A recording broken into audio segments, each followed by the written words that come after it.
Supporter niya, empleyado ba ng Senado, kayo bang nandun? Hindi ko alam eh. Which is not good.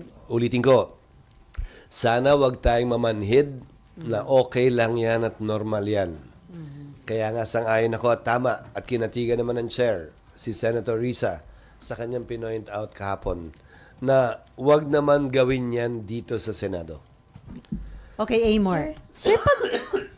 Sir, pag under oath po ba, pag under oath po, sir, ano po yung implications ng laban bawi sa mga statements? Kasi for example, si former President kahapon, although sinabi niya na may death squad siya, later on, sinabi niya din dun sa hearing na hindi naman talaga death squad. So ano pong implications nun? Ang sinabi niya, hindi daw mga pulis. Kung naririnig ko ng tama. Mga gangster. Ang sinabi niya, wala daw reward.